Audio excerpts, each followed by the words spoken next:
How could you be so stupid to hand over 3 military bases in Pakistan to the United States so that drones could go and from above, pilotless drones, and killing our people innocently? And now, when the knife is about to cut your throat, only now you're waking up. When the attack on Pakistan takes place, I think they already know what's going to happen. So all of these Pakistani Zionists, I call them Zionists, probably already have their suitcases packed. Like they did it in Saigon. And they'll all be flying to Miami and to Los Angeles and to New York to spend the rest of their miserable lives. These traitors. But I'm not talking about them tonight. I'm talking about the Pakistani people, as poor as they may be. In their poverty, they still love Islam. And they hate the government of the United States, which has been committing aggression and oppression with deception after deception. Feelings in Pakistan have reached fever pitch. They know in Pakistan the attack is coming. My advice tonight to them, if it is not too late, I don't know, what can you do?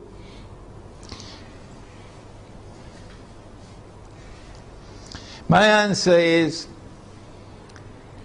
if you are to win Allah's help, you got to put your house in order.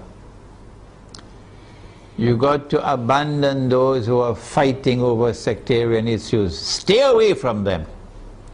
Get away from these people. Deobandi versus Barelvi.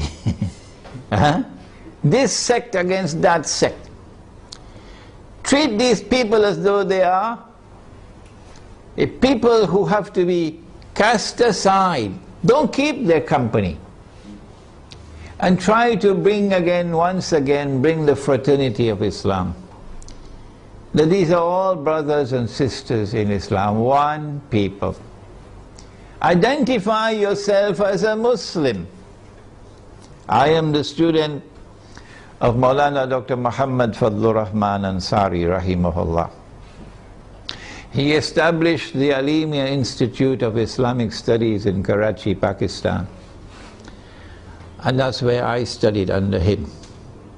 And because of what he taught me, and the methodology of study that he gave to me, I'm able to do the work that I'm doing now. So you might want to go to his grave in North Nazimabad in Pakistan, Block B. Go to his grave and offer dua. This is halal, this is permissible. To offer dua that Allah might forgive him his sins and grant him nur in his grave and grant him Jannah. Ameen. Maulana Fadlur Rahman Ansari rahimahullah never joined in the sectarian warfare in Pakistan. Never. And he established the Alimi Institute as a non-sectarian institute. He was not Deobandi and the institute was not Deobandi. He was not Barelvi and the institute was not Barelvi. Let me repeat that to those who are now controlling the institute, where I studied and where I was once the principal. He established an institute which was neither Deobandi, nor Barelvi, nor Ahli Hadith, nor Wahhabi. It was Muslim. And he said himself, I am not Deobandi, I am not Barelvi, I am not Ahli Hadith, I am not Wahhabi, I am Muslim. That's his statement. And that's the way out for Pakistan today. To get out of this cancer of sectarian warfare. Number two, Allah made riba haram. Pakistan is miserably poor today because of riba. The paper that you're using as money in Pakistan, the rupee, is bogus, it's fraudulent, it's utterly haram, and it's a vehicle of riba. Your ulama in Pakistan have not been able to recognize that all these years. Go look for those scholars of Islam in Pakistan who can recognize that paper to be bogus and fraudulent and haram, who can recognize so-called Islamic banking to be delivering riba through the back door,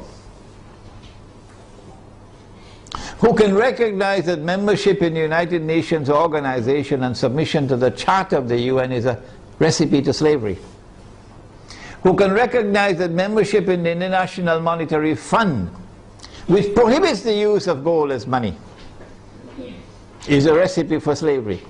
Look for such scholars of Islam and follow them. And also for the people of Pakistan, get out of the cities, go to the countryside and seek to produce your own food to sustain yourselves in a tomorrow that is coming that's going to be horrible. Let us now turn to implications for the United States of America. As soon as Israel attacks Iran, and my opinion is that Israel is not going to attempt to deliver a knockout blow.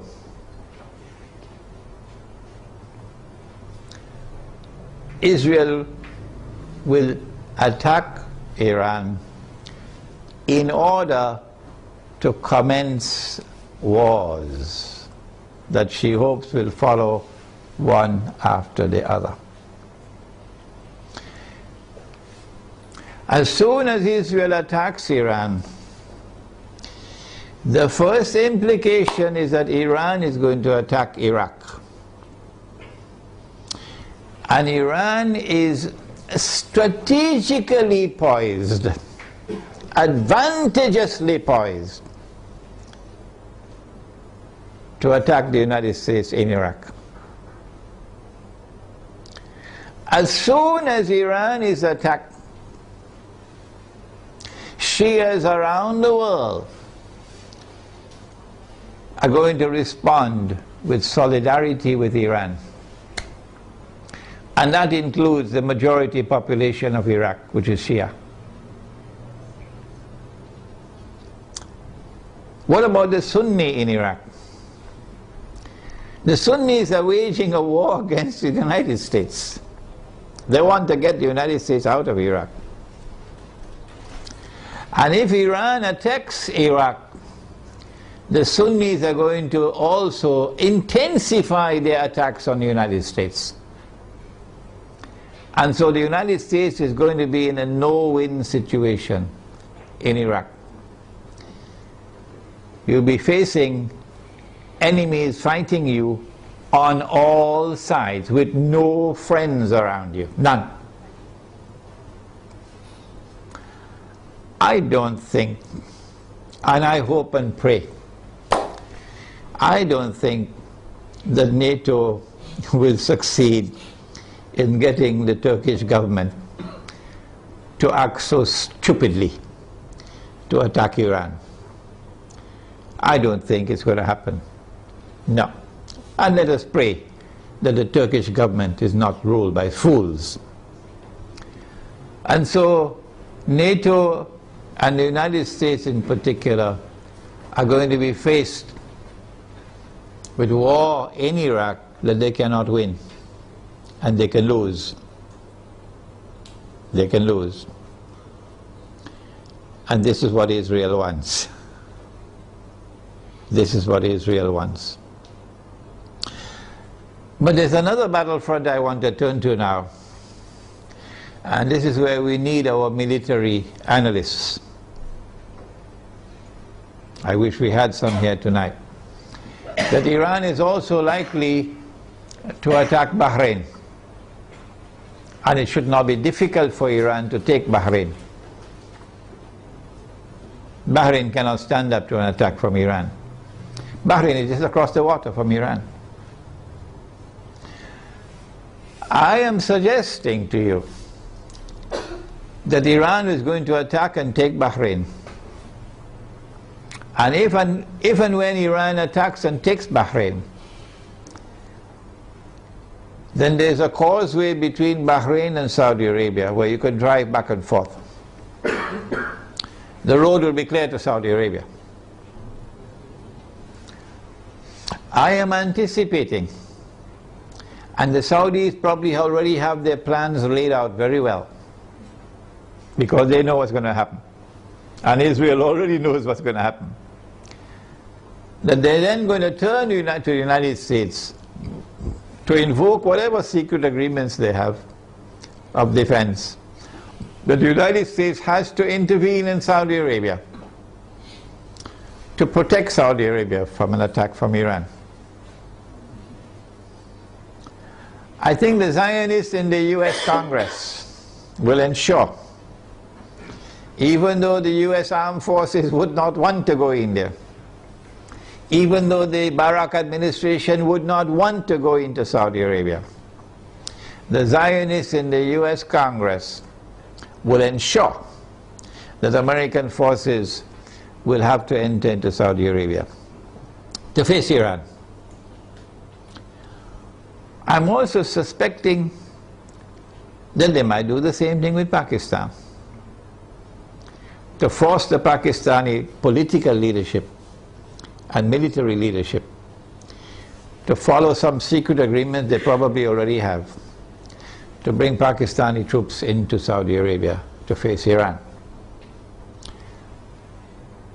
If that happens, number one consequence will be the United States will be facing two fronts where they're going to lose the war. The first front will be Iraq, and the second front will be Saudi Arabia. And Pakistan will be facing defeat in Saudi Arabia and civil war in Pakistan. In order to save the United States from defeat,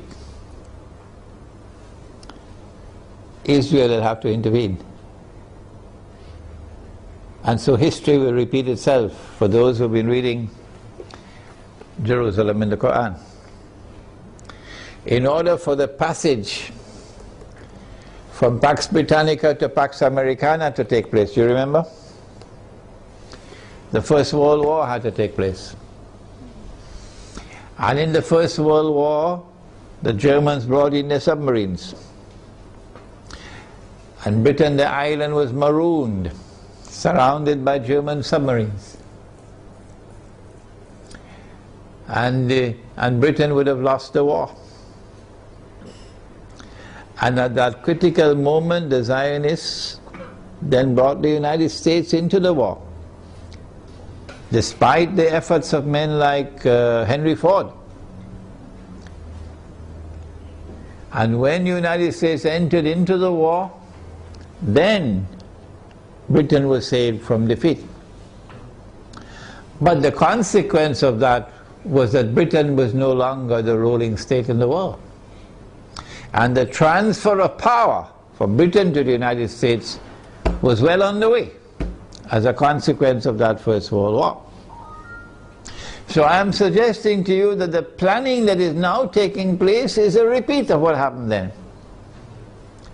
That they're setting a trap for the United States, so that the United States is going to be led to a situation where it's going to be facing defeat in Iraq and in Saudi Arabia. These are my opinions, you don't have to accept them. And only one power in that region could intervene to save the United States from defeat, and that is Israel.